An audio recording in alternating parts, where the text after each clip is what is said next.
Hey there, where are you watching from? Drop your city in the comments. There's a strange kind of silence that fills your chest when you realize that the people who are supposed to love you most simply don't show up.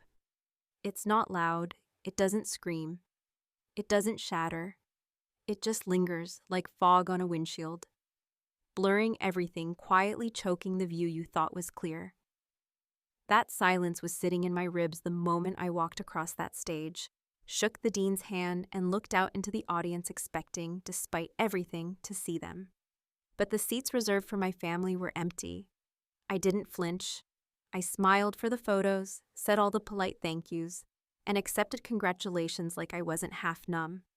On the outside, I looked proud, poised even. But I was the kind of tired that doesn't go away with sleep.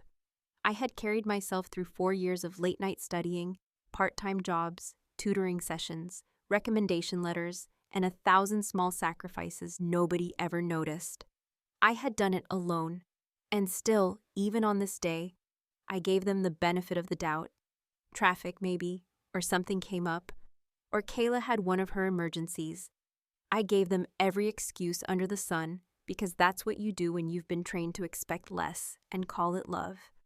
I left the ceremony hall and walked back to the campus quad, where a few parents were taking photos with their kids, all smiles and sunlit pride. I stood off to the side, clutching my phone like a lifeline, telling myself I wouldn't check social media because I didn't need more reasons to be disappointed. But I did check. Of course I did. The moment I opened Instagram, it hit me like a slow, cruel punch to the gut. There they were, my mother Joanne, my father Mark, and my sister Kayla, smiling wide in matching white spa robes, steam curling in the background, champagne flutes in their hands. The caption read, "Recharging with my girls, much needed R&R," and was time-stamped an hour before my name was called as valedictorian. I stared at the photo for a long time. The background was clearly a high-end spa upstate, a place Kayla had been raving about for months. The reservation had to have been made in advance. This wasn't a last-minute trip. This wasn't forgetting. This was choosing her again. There was no post about my graduation, no text, no call, not even a lazy congrats in the group chat. Just plush robes, luxury facials, and Kayla being the sun they always orbited around. The ache in my chest wasn't anger, not right away. It was something colder, something more final. I wasn't shocked. That was the worst part. I'd felt this coming for years. Little things that added up like grains of sand in a boot. The way Kayla could wreck the car and still get hugged. The way my perfect grades earned a tired, good job, while her community, college art show got a party. The way they said, "We're just so worried about her," every time she failed, while I kept succeeding into silence. And here it was again, the final proof. I stood there in my cap and gown, the school crest gleaming on the sash I worked 4 years to earn. And they were somewhere in terry cloth, sipping Prosecco like today was just another Sunday. I didn't cry, I didn't scream. I took a breath so deep it hurt, and I put the phone back in my pocket. That's when I felt it, not rage, but a cold, focused clarity. The kind of clarity that only comes when the pain stops being surprising. I had a speech to give. I was the first valedictorian in our family. And if they weren't going to be there to hear it, I'd make sure someone did. Because sometimes you don't burn bridges. You just let them rot. Quietly, intentionally. And when it collapses, you make sure everyone knows who stepped off first. As I walked back toward the ceremony hall, heels clicking against the concrete, I passed by groups of families still hugging, still laughing. One dad had tears in his eyes as his daughter adjusted his tie for a photo. Another mom was handing her son a cold bottle of water, dabbing his sweaty forehead with the edge of her sleeve. All those tiny acts of love I'd told myself I didn't need. But maybe I did. And here's a question I want you to really sit with, because it's not as simple as it sounds. Have you ever achieved something so massive that it should have been impossible to ignore, but the people closest to you somehow missed it? Not out of malice, not with knives, just with absence. Have you ever been invisible at the exact moment you were supposed to be seen? Because that's what this is really about. Not revenge, not even justice. Just recognition. Just the aching, raw need to be seen, if only once. I got to the stage entrance and adjusted the microphone that would carry my voice across the gymnasium. My name was next. I looked at the script I'd written days ago. It was full of gratitude, anecdotes, corny jokes about cafeteria food. All of it suddenly felt dishonest. I slowly folded the paper and tucked it into my pocket. Then I looked in the mirror backstage, fixed a loose strand of hair under my cap, and whispered just loud enough for only me to hear. Let's see if absence still speaks when the mic is mine. And with that, I walked onto the stage, smiling. Not because I was happy, but because I finally knew what I needed to say. The thing about slow neglect is that it never introduces itself with fanfare or a name tag. It seeps into the spaces where attention should have been, disguises itself as busyness or forgetfulness, and eventually becomes so normal that you start to feel embarrassed for wanting more. That was the rhythm of my household growing up, the quiet choreography of constantly being the background character in my own life story. I didn't realize just how deeply the pattern ran until a few months before graduation, when the scholarship letters started rolling in and I caught myself reading them in the kitchen like they were bills, silently without expecting an audience. The first acceptance had come in December, a thick envelope from a university I'd dreamed of since sophomore year, the kind with glossy brochures and a handwritten note from the admissions officer that said, "Your essay moved us." I remember standing in the hallway, letter trembling in my hands, my heart racing with that rare mixture of pride and disbelief. I walked into the living room where my parents were watching television, some home renovation show, with contestants screaming over backsplash choices. And I held up the envelope like it was gold. My dad glanced over, smiled faintly, and said, "That's great, honey," before turning back to the screen. My mom didn't even look up. She just said, "Did you remember to text Kayla back? She was crying again last night." That was the moment it really hit me. Not the first time I'd felt it, but the first time I had the clarity to name it. No matter what I achieved, no matter how high I climbed or how cleanly I landed, it would always be a footnote to whatever crisis or triumph Kayla was currently cycling through. If I got a 4.0 GPA, Kayla's breakup would overshadow it. If I got into every college I applied to, Kayla's part-time job at the yoga studio would still earn more praise because she was trying her best despite everything. And if I walked across a stage in a cap and gown, with honors stitched into the fabric, she could post a photo of her in a mud mask and a robe, and somehow the spotlight would still find her. I wasn't angry at her, at least not in the way people expect. Kayla wasn't evil, she wasn't malicious, she was just a magnetic, the kind of person who drew sympathy and attention like gravity, and somewhere along the line, our parents had aligned their orbits around her without even realizing it. It started when we were kids. I'd be doing homework at the kitchen table while Kayla painted on the walls in the next room, and they'd scold her gently but laugh about her creative spirit. I was the easy one, the independent one, the mature one, the kind of child parents brag about to their friends but forget to ask if she's doing okay. And the truth is, I leaned into that role. I learned to be quiet, dependable, emotionally low maintenance. I figured if I kept my head down and my grades up, the recognition would come eventually. Maybe not with balloons and banners, but with pride, with presence. But it never did. I remember one night, late March, midterms approaching, I was drafting my valedictorian speech in the dark because the power had gone out and no one remembered to pay the bill. My parents were out helping Kayla move apartments again, and I sat there with a flashlight balanced between my knees, editing phrases about perseverance and community while the house creaked with emptiness. The irony didn't escape me. I was writing a speech about being supported by those around me, in a house that hadn't noticed I skipped dinner 3 nights in a row. Even my counselor, Ms. Reardon, had started to pick up on it. After I won the Regional Science Award and my parents didn't show to the ceremony, She pulled me aside the next day and said, "You know, you don't have to be unshakable all the time. It's okay to want them to show up." I just smiled and said I was fine, but that sentence lodged itself somewhere deep, like a splinter I didn't want to remove. Then, a week before graduation, something odd happened.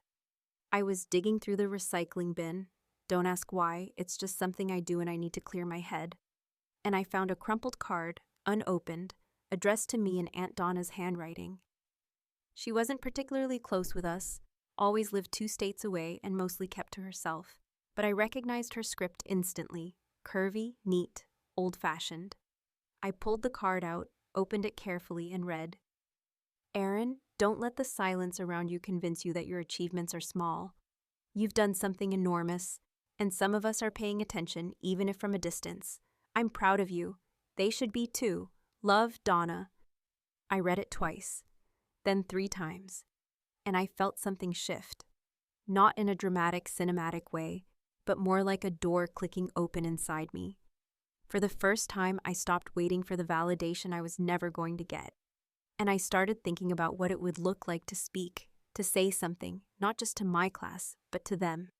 I didn't know what the speech would become, not yet. I still had the version with the silly metaphors about resilience and cafeteria pizza.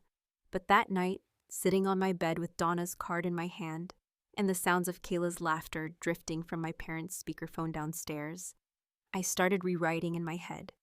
And I realized, slowly and with growing certainty, that maybe the most powerful thing I could do wasn't to demand an apology or beg them to see me. It was to say what needed to be said, calmly, publicly, and with enough clarity that even absence would have to listen. Because sometimes the loudest echo you can make isn't through shouting. It's through being heard when no one expected you to speak. There are moments in life that feel stretched out, as if time itself is holding its breath, watching to see what you'll do, waiting in stillness as the next choice defines not just a situation, but a person. And the walk from the back of that auditorium to the podium felt exactly like that. Like the air was denser. Like every step I took across the polished gym floor toward the microphone had weight. Not just because of the cap and gown draped over me, not just because the entire graduating class had turned to face me, but because I knew deep in my chest, where resentment had long ago hardened into clarity, that this was the only moment I was ever going to get to speak, unfiltered and uninterrupted, with all eyes on me and no way for them to look away. I could feel the speech in my pocket, the one I'd written a month ago, full of polite optimism and measured gratitude, the kind of words that could be printed in the local newspaper without stirring anything but polite nods, and maybe a quiet tear from a sentimental neighbor. But that version had become a lie, a mask I didn't have the energy or the desire to wear anymore. Not after the robe photo, not after the silence of the group chat, not after years of pretending that being the good kid meant being invisible. So I walked past the other students, past their proud parents and cheering families, and I didn't even glance at the reserved section where my own family should have been seated, because I already knew what was there, nothing. Just a few empty chairs and the airless quiet left behind by people who had somewhere better to be, whose affection had always been loud for Kayla and muted for me, whose absence wasn't a mistake, but a message, a deliberate one. And for once, I was going to send a message of my own. As I stepped up to the microphone, my hands didn't shake. That surprised me because I'd expected the nerves, expected the dry mouth and the pounding heart. But all I felt was stillness, a sense of rightness, like everything leading to this point had conspired to put the truth in my mouth and dare me to speak it. The gym was silent except for the buzz of the lights and the occasional squeak of folding chairs shifting under proud parents. I looked out over the crowd, not for them, but for myself. And then I began. I was going to start this speech by thanking my family, I said, and that first sentence already felt like a match struck against the air, small but hot. But then I realized that not everyone who claps for you is present when it matters, and not everyone who says, "I'm proud of you," actually shows up when you're the one being honored. There was a pause in the room, subtle but unmistakable. A few heads tilted, Some parents frowned in confusion. A couple of students even glanced toward the empty chairs in the front row because it didn't take much to connect the dots. I didn't stop. I couldn't. I've spent the last 4 years doing everything I thought would make people notice me in the right way. Grades, clubs, scholarships, volunteer work. And it turns out, none of it was ever enough to compete with being dramatic or chaotic or the kind of person who always demands attention, even when they haven't earned it. Some people draw focus without trying. Others have to break themselves into pieces just to be heard. I kept my voice even, measured, not emotional, not angry, because I didn't want pity, and I didn't want tears. I wanted them to feel the edge of my words the same way I'd felt the edge of their neglect. I wanted the cut to be clean. I don't say this to shame anyone, I continued, scanning the room slowly, but to remind those of you listening that support is not just about clapping at the finish line. It's about the rides to practice, the late-night talks, the hard questions, the silent sacrifices. It's about being there when it's not convenient. Absence in its own way is a message. And today, I received that message loud and clear. There were audible murmurs now, uncomfortable shifting, a few gasps from parents who couldn't imagine their child ever being so direct. But this wasn't their story, this was mine. And I wasn't finished. I stand here not just as a graduate, I said, voice steady and eyes fixed forward, but as a reminder that sometimes the most powerful thing you can do isn't to wait for applause that may never come, but to keep walking anyway, to keep showing up, and to say the things that no one else is willing to say. And then I did something I hadn't planned, something that felt right in the moment. I folded up the original speech, held it in my hand, and looked down at it. This was what I was supposed to say, I told them, but I think you deserve the truth instead. There was silence, not awkward silence, respectful silence. Deep, heavy, and thoughtful. The kind of silence that doesn't need to be filled. The kind that sticks. I stepped away from the mic, gave the crowd a small, polite nod, and walked off the stage without turning back, without waiting for a standing ovation, because I hadn't come for applause. I'd come for honesty, and for the first time in my life, I'd given it to myself. It wasn't until I was already outside, leaning against the brick wall near the side exit, the summer heat clinging to my skin, and the voices of other graduates echoing in the distance, that I finally let the moment sink in. Not with relief, and not with satisfaction, but with something far more complicated. A strange, hollow ache paired with the faintest flicker of peace. I was still holding the folded speech when I heard the sound of hurried footsteps approaching behind me. I didn't have to look. I knew who it was. "Aaron," the voice cracked, familiar, frantic, and unmistakably Kayla's. "Please wait." And when I finally turned around, I saw her mascara-streaked face, tear-swollen eyes, and trembling lips as she rushed toward me, clutching her phone in one hand and some kind of spa gift bag in the other, like it was an offering she hadn't realized came too late. "Don't cut us off," she said, breathless, almost begging. I didn't know it meant that much to you." I didn't say anything yet. I just watched her, because the next decision I knew would be harder than the speech. It always is.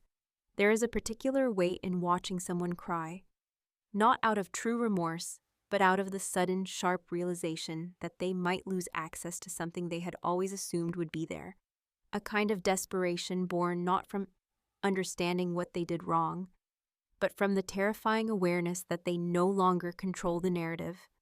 That was the look on Kayla's face as she stood in front of me on the edge of the school parking lot, her designer sandals scuffing the asphalt, her perfectly curated spa day undone by blotchy cheeks and wet streaks of mascara, her voice cracking as she kept saying my name, like it alone could pull me back from the edge I had already stepped off. She had always been the dramatic one, the center of attention whether she earned it or not, the one who could cry at will, spin any story into a tragedy that somehow made her the victim, even when she was the one throwing stones. But this time, her tears didn't feel like a performance, And maybe that's what made it harder to look away. Because I wanted, for just a moment, to believe she was finally seeing it, finally understanding that this wasn't about a single day or a missed ceremony, but about a lifetime of being sidelined, 1,000 small cuts wrapped in birthday candles that always burned brighter for her, in photo albums where she was front and center while I faded into the corners, smiling politely, holding the camera instead of being in the frame. "I didn't know," she said again, voice breaking as she reached out like she might physically hold me there, as if my thoughts was a door swinging shut, and she didn't know how to stop it. "I swear, Aaron, I didn't know it meant that much to you. I thought you were always fine, like you always had everything under control. You're the one who doesn't need anyone." I let the words hang in the air between us, tasting the bitter irony in them, because that had always been the excuse, hadn't it? I was the strong one, the self-sufficient one, the quiet achiever who never asked for help, and so by default, I didn't deserve the same emotional investment. I was stable, so I got ignored. I was mature, so I got silence. And every time I succeeded, instead of pride, I received distance, as if my achievements were somehow proof that I didn't need love the way she did, that I could live on the scraps because I'd proven I could survive the famine. "It wasn't just today," I finally said, my voice low but steady, the words emerging from somewhere deep and practiced, like I'd been rehearsing them in my head for years without realizing. "It was every day. It was every time Mom made an excuse for you while I was left explaining my own accomplishments. It was every night I stayed up studying while you cried over some guy who ghosted you, and they acted like the world ended. It was the time I got that STEM scholarship and Dad didn't even look up from his laptop. It was always you, Kayla, always you in the middle, and me at the edge." She flinched like I'd slapped her, but I wasn't yelling. I didn't need to. Sometimes the calmest voice cuts the deepest. Her lips trembled, and she looked away, blinking hard like she could undo the tears by sheer will. "They didn't mean to," she whispered, and I almost laughed. Not out of humor, but out of exhaustion, because wasn't that always the line? As if intention could erase impact.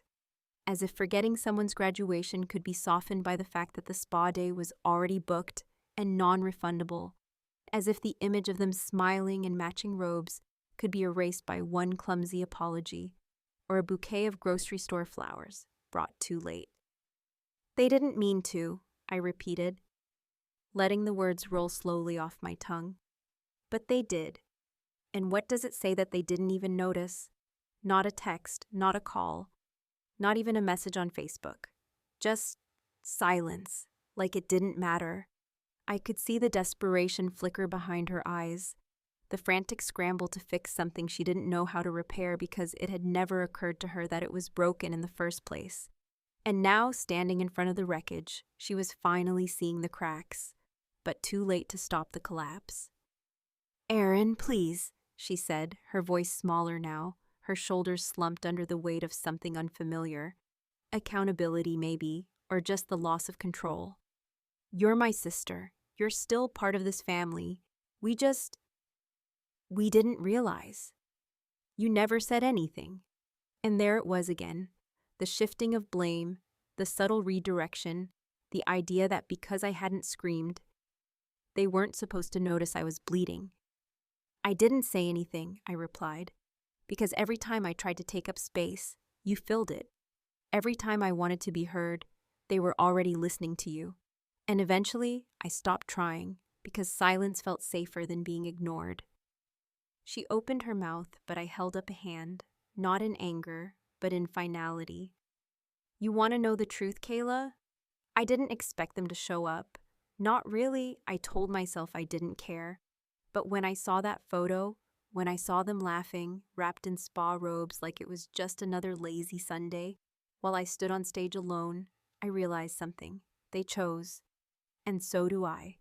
She was crying openly now, the kind of crying that comes with realization and panic, not just guilt, and she reached for me again, but I took a step back.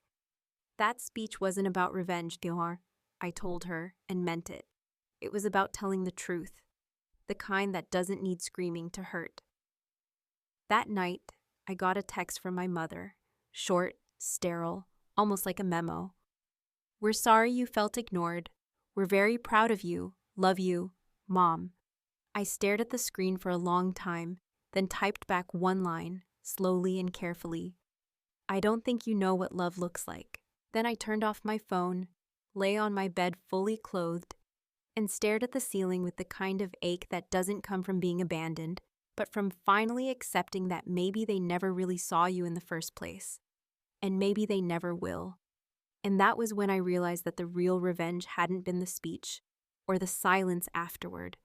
The real revenge was clarity, was choosing peace, was letting go. But the hardest part? It hadn't even happened yet.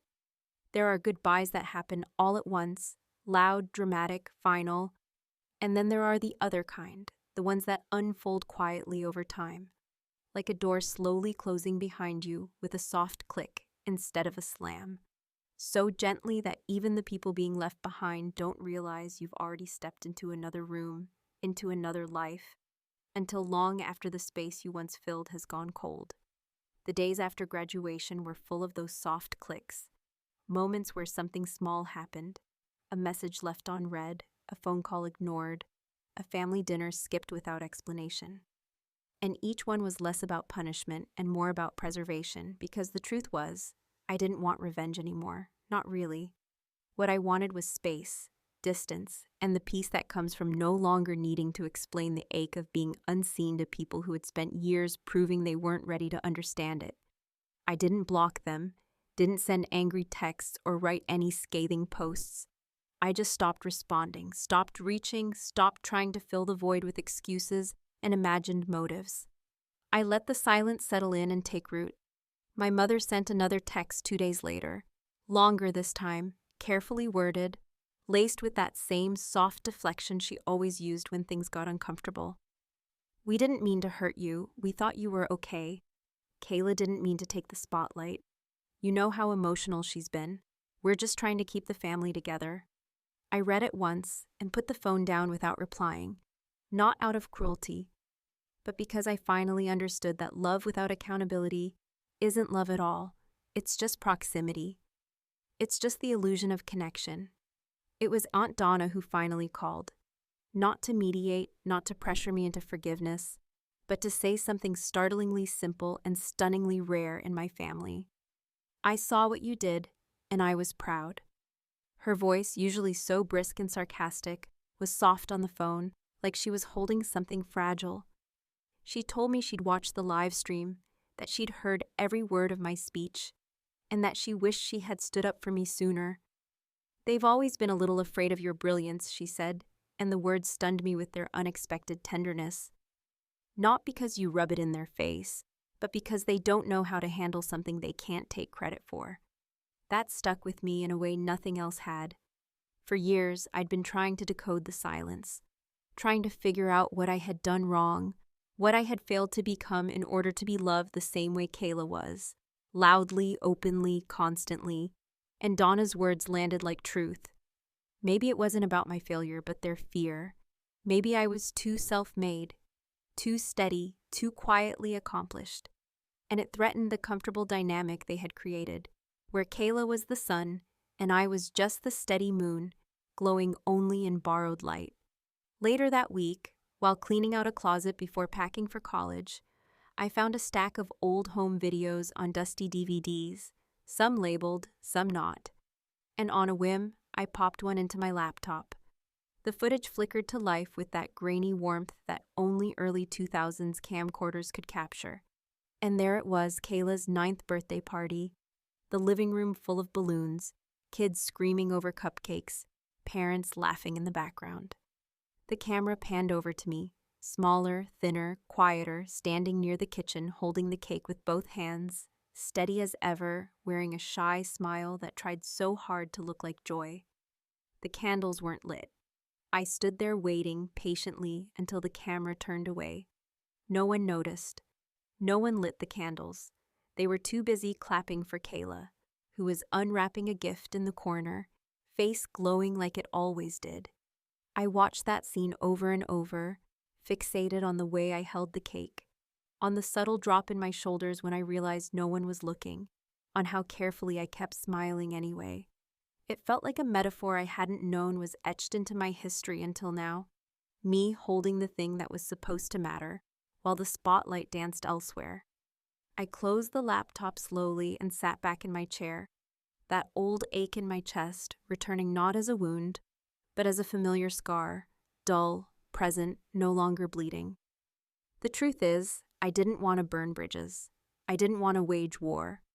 But I also couldn't keep pretending that being family meant tolerating the kind of emotional negligence that leaves you clapping alone in empty auditoriums while everyone else posts spa selfies.